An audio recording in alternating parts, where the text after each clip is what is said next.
Kabar gembira buat netizen. Nah, kabar gembira. Mobil SMK resmi diluncurkan. Sudah dipesan 10.000 unit. Nah, netizen pasti banyak yang bertanya-tanya, kok nggak pernah saya lihat lewat ya di depan rumah? Nah, sekarang saya mau jelaskan. Mobil SMK ini diproduksi, disetting kasat mata. Sekalipun dia lewat, kita nggak akan pernah bisa lihat. Ya, betul ya. Dan menurut info yang saya dengar, mobil SMK diproduksi dalam 3 tipe. Tipe pertama, tipe Pajero Sport. Pajero artinya panas, njobo, jero. Tipe yang kedua diproduksi dalam bentuk mobil pick-up. Jadi dia bisa melaju secepat kilat. Dan tipe yang ketiga dalam bentuk roda 2. Nah, ini hanya bisa dinaiki oleh 2 orang saja. Dan terakhir, buat netizen yang pernah lihat mobil SMK lewat di depan rumah, silahkan komen. Ada berita penting guys. Yang pertama, beras masih terus merangkak naik, belum ada tanda turun. Yang kedua, menyusul harga minyak mau naik. Kemarin Pak Mendak sudah ngumumin loh. Itu loh Pak Mendaknya yang dari partai yang banyak anggotanya artis itu loh. Nah, Ingat ini kan? kabar bahagia. Ketiga, pajak Buat 02, bakal naik. pendukung Dan 02. pajak kendaraan bermotor juga akan naik ya. Jadi siap-siap, pajak bumi bangunan, pajak Semua kendaraan akan naik. bermotor juga akan naik. Dan ini akan rogoh kocek lebih dalam lagi.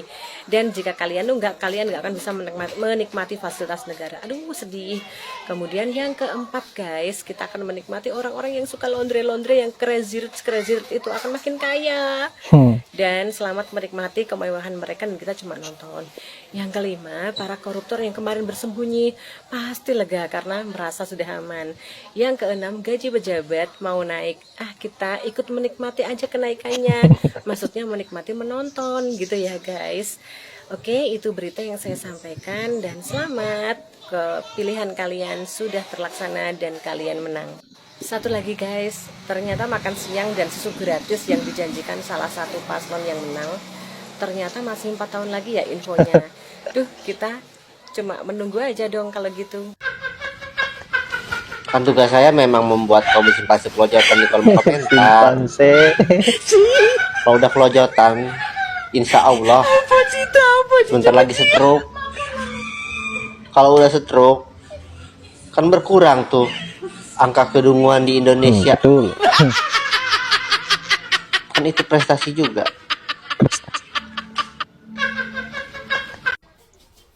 Assalamualaikum warahmatullahi wabarakatuh. Waalaikumsalam.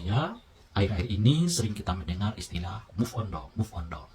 Istilah ini seringkali dialamatkan kepada mereka yang kalah dalam pelaksanaan Pilpres 2024 yang lalu, tapi masih berupaya mencari keadilan bagi dirinya, yang mencari dasar keabsahan pelaksanaan Pilpres 2024 yang lalu, karena dianggap pelaksanaan Pilpres 2024 itu banyak terjadi pelanggaran-pelanggaran yang berdampak terhadap keabsahan pelaksanaan Pilpres 2024 yang lalu. Kepada mereka seringkali disebutkan sebagai orang yang belum move on. Tetapi istilah ini, kawan-kawan sekalian, saya kira juga tidak sepenuhnya tepat lagi dialamatkan kepada orang-orang itu. Sebab saya sekarang juga melihat ada pemenang yang belum move on. Jadi sudah menang dalam Pilpres, tapi masih seperti orang yang merasa belum menang, alias belum move on. Siapa dia? Apa cirinya? Nah, setidaknya saya melihat ada 3 ciri dari orang yang menang tapi belum move on. Ciri pertama adalah belum berkenan meninggalkan jabatan yang sedang diembannya. Misalnya dalam hal ini adalah Pak Prabowo masih tetap menjabat sebagai Menhan, padahal beliau sudah ditetapkan oleh KPU sebagai pemenang pemilu atau pemenang Pilpres 2024, dan ketetapan itu diperkuat oleh putusan Mahkamah Konstitusi dalam sidang sengketa yang mereka gelar, sehingga dengan begitu secara administratif Pak Prabowo sudah bisa dinyatakan sebagai presiden terpilih melalui Pilpres 2024 yang lalu.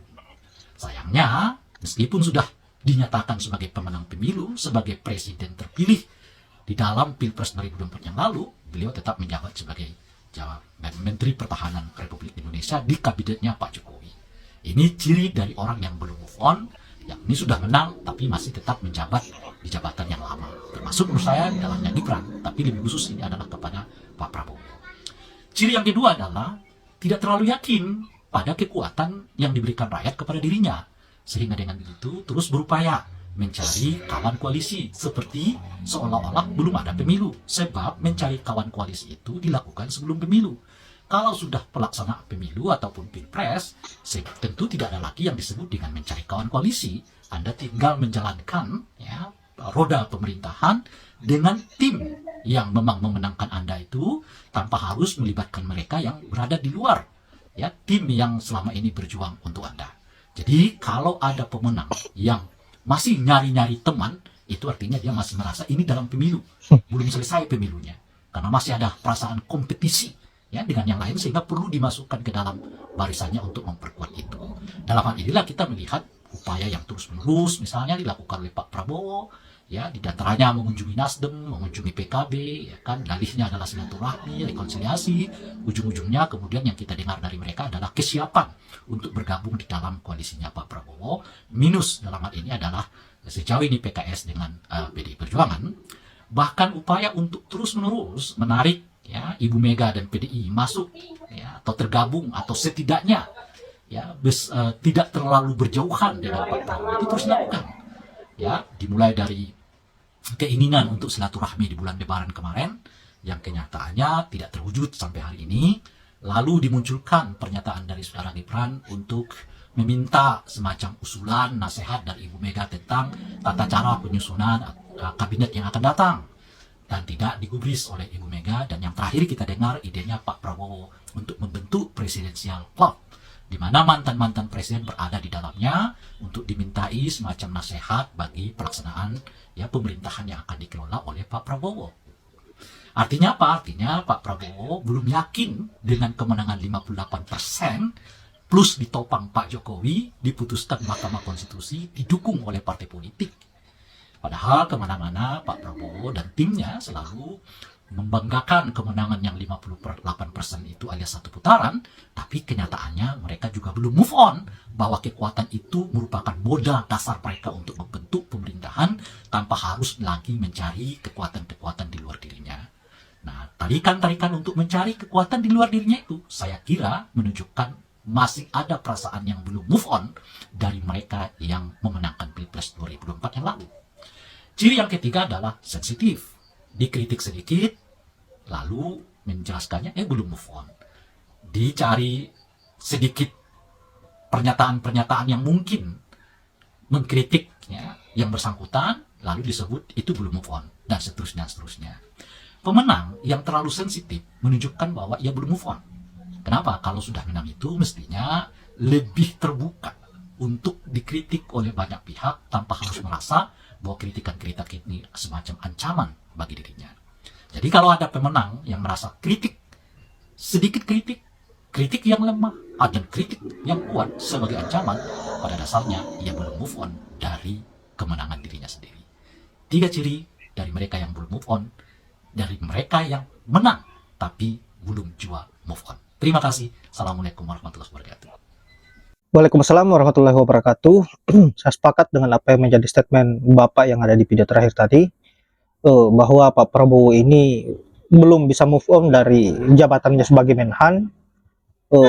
Tetapi bukan Prabowo saja, saya berpikir bahwa Gibran juga seperti itu, yang tidak bisa move on dari jabatannya sebagai wali kota di Solo setelah penempatan dari MK bahwa yang menjadi presiden terpilih dan wakil presiden terpilih Prabowo dan Gibran ditetapkan, dan mereka enggan melepaskan apa yang sudah menjadi jabatannya, yaitu Menhan dan juga wali kota Solo. Dan ini membuktikan bahwa kelompok mereka memang begitu haus terhadap kekuasaan, haus terhadap jabatan. Wajar jika para netizen selalu mengolok-olok maupun membuli kelompok ini maupun pengikutnya. Dan yang paling lucu menurut saya adalah video yang ada di awal tadi, di mana peluncuran mobil SMK ya kalau tidak salah, yang sekian lama kita tunggu. Dan kita lihat sendiri di video pertama tadi ada 3 tipe yang akan diluncurkan. Dan saya kira apa yang dilakukan oleh para netizen ini sangat menggelitik, sangat kreatif tapi lucu, meskipun sangat menusuk bagi kaum 02 dan pengikutnya Pak Jokowi. Saya kira itu layak. Kenapa? Karena sampai saat ini apa yang pernah dijanjikan oleh Pak Jokowi tidak pernah terrealisasikan dalam bentuk wujud. Dan benar apa yang dikatakan oleh netizen bahwa mobil ini memang sengaja dirancang untuk tidak terlihat. Mobil ini gaib, tidak bisa diindrai dengan cara kasat mata ya. Artinya hanya orang yang